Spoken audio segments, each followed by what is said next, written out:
I don't know what to tell you. I can't sit here and say I'm looking forward to today's episode because at the moment, just FM21 just isn't my year. It's just not my year, honestly. Literally getting FM'd this year is just constantly happening.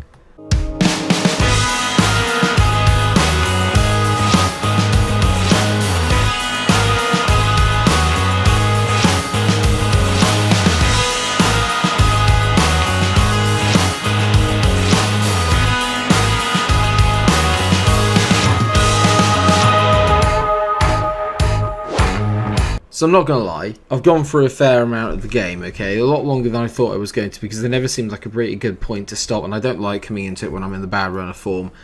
But I figured that was actually going to be endless. So, because if you look, since the last time that we met, guys, which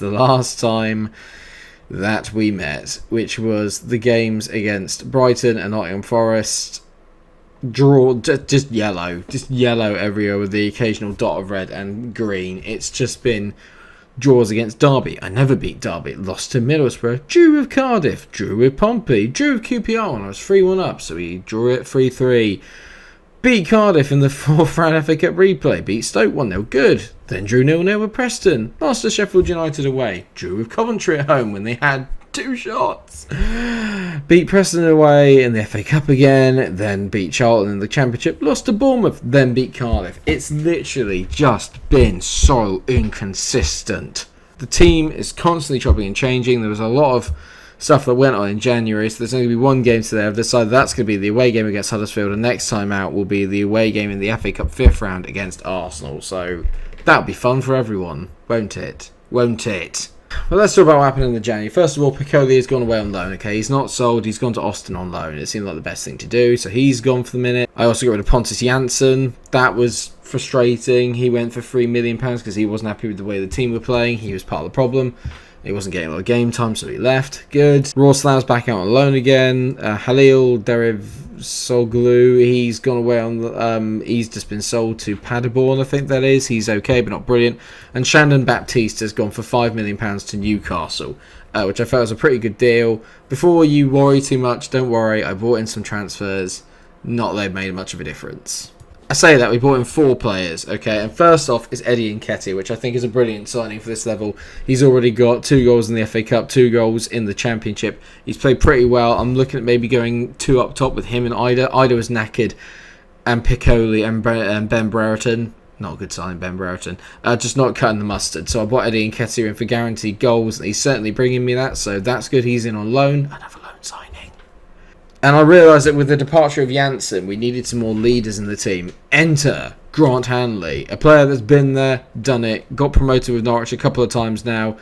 He knows the score. He's obviously not going to get any better, but he's decent at this level. He's a commanding centre-back. He's a leader of men. And I bought him for £2.6 million, which I don't think was too bad a deal. Another leader that I brought in as well, and someone that's got Premier League experience and experience of getting out of the Championship, is that of John Lundstrom. And I think this one is a particularly good deal because I bought him in from Brighton after he moved from Sheffield United. He's not made the best of starts. He's played at 6.5 in every game that he's played. But I did buy him in for a modest 3.2 million. So I do think that once he gets used to the team, he's going to be a lot better. But the big signing, and this is actually what I am excited about, if I am to keep my job at Brentford, and yes, that is very much up for debate at the moment. I bought in Felix Correa, a player I have had on the channel before, but not in FM21. Bought him in from £8 million from Juventus. Very surprised I could get him in. He's already got 1 goal and an assist to his name. Also scored in the FA Cup. Looks like he could potentially be very, very good indeed. Got flair of 17, which is exciting. Physically is pretty decent as well. Got good technical attributes. I think for this level he will absolutely excel, and it's just another wing option for me to have when Mbuemo's not fit, or basically everybody is injured, which is kind of what's happening right now. Because yes, as you can see, I've got players that need resting left, right and centre. But we have got a little bit of time until the Huddersfield game, which is going to be the game that we're going to show today. As you can tell, that Eddie Nketiah, oh, he's injured for 1 to 3 days. Brandon Williams, Japhet Tanganga and Finn Stevens, all 3 of them at the back apparently are jaded and in need of a rest. And that is showing in their defence. Honestly, the problem I've got this year in comparison to other years is that the Championship is always competitive, okay? We all know that.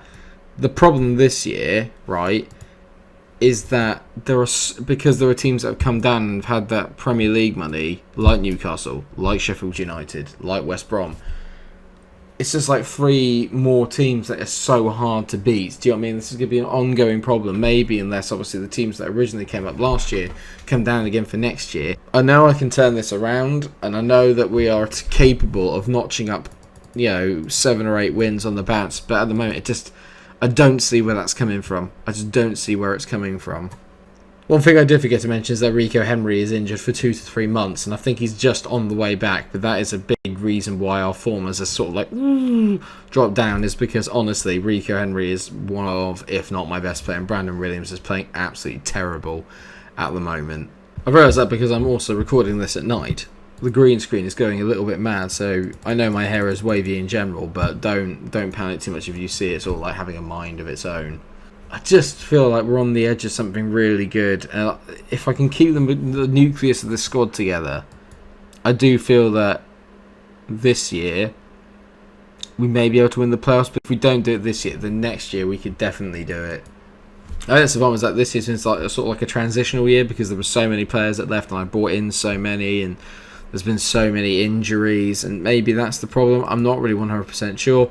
But either way, we'll talk about it then. So here's the way that the table looks. Like I said, we're 8 points off Newcastle, who are top. We're 6 points off Sheffield United, who are second. 5 off Bournemouth, who are third. 3 off of Forest.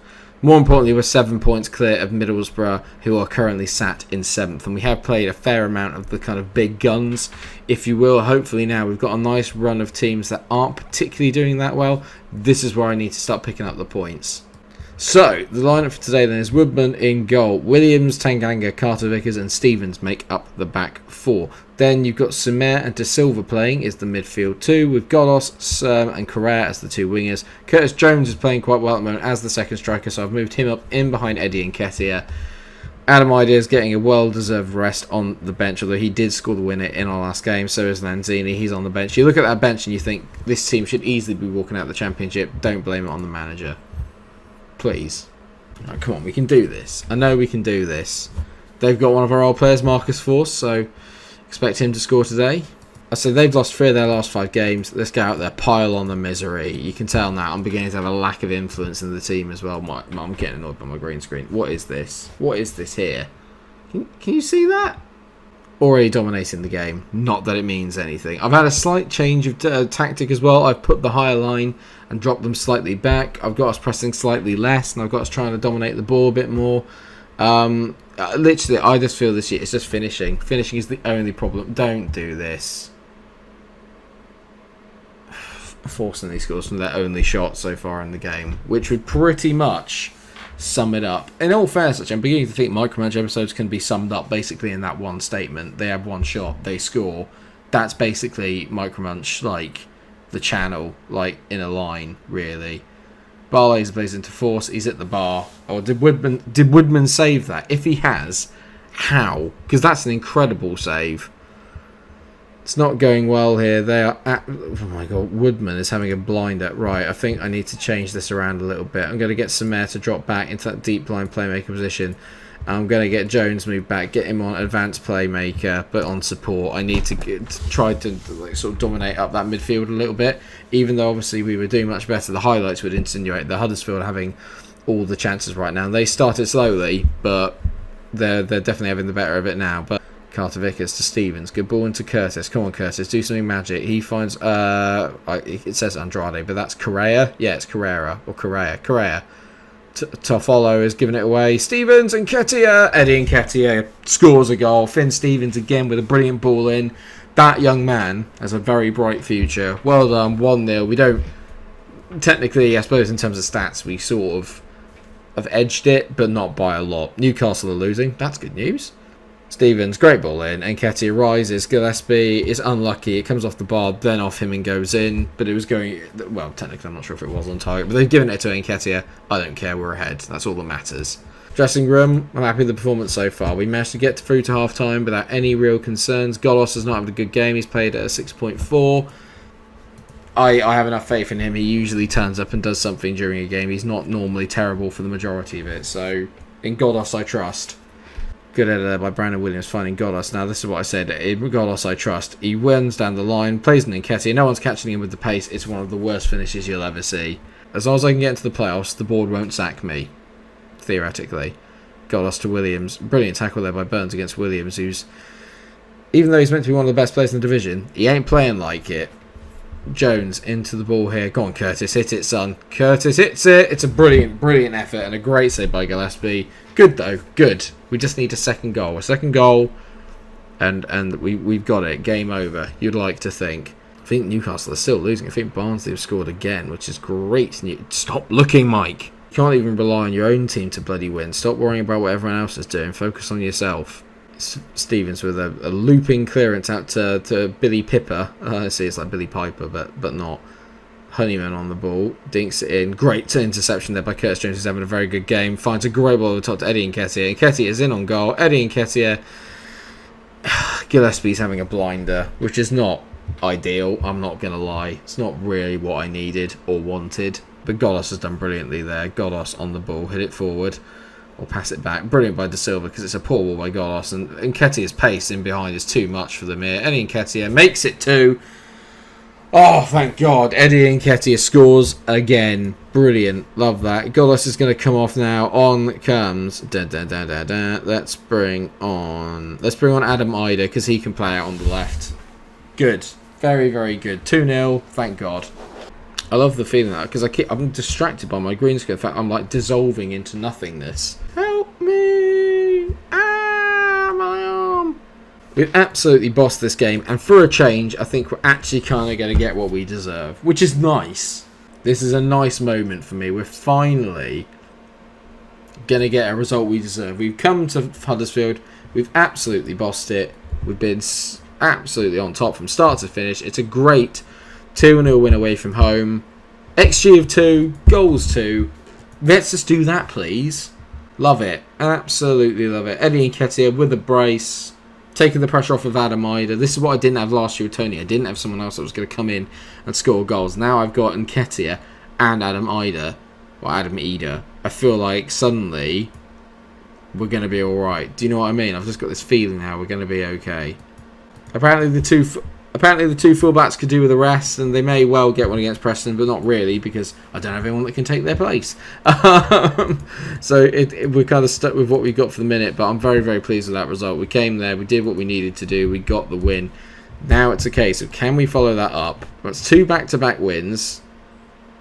Can we, just in this little run with Preston and Barnsley, 2 teams I think we're very capable of beating, then Swansea and Reading both at home. These are games I feel like we can win. I really do believe that we can win them. Will we though? I don't know. The next time what you're going to see is you're going to see us make the trip away to the Emirates, and depending on how that goes, we'll probably have the game against Swansea after that. Hopefully, that sounds quite exciting to you all. I'm a little bit excited about it, but I'm also absolutely terrified because I just don't know what I'm going to get with this team. I've got no idea. Hopefully now I've got a sort of a semi-settled 11. But look at that for a run-in here. We've got West Brom and Nottingham Forest towards the end of the season. A lot could count on those games. A lot. It's going to be very, very close. To leave you where we are then, we are still 6 points off of Newcastle and Sheffield United in first and second. That is a chance that we can catch them up, especially Newcastle, because we do actually play them. And they seem to be having a little bit of a moment right now where they're not playing very well. Then we're only 1 point behind Forest and Bournemouth. It's concertinaing up nicely. There's 10 points between us and West Brom, so I'm feeling a little bit more confident about the playoff side of things. When we were on that little slide, I really thought, oh my God, we might not even get out. We might not even make the playoffs, but I think we're relatively safe in that respect. We will see. All I can say is thank you very much for watching today's episode. I hope that you have enjoyed it. If you have, of course, then you know what to do. Drop a like on the episode. Like, share. So I already told you to like, share, subscribe. There you go. Until I see you again for another episode where we take on the Gunners in the FA Cup. Take care of yourselves, everyone. And stay cool. Up the bees. We can do this.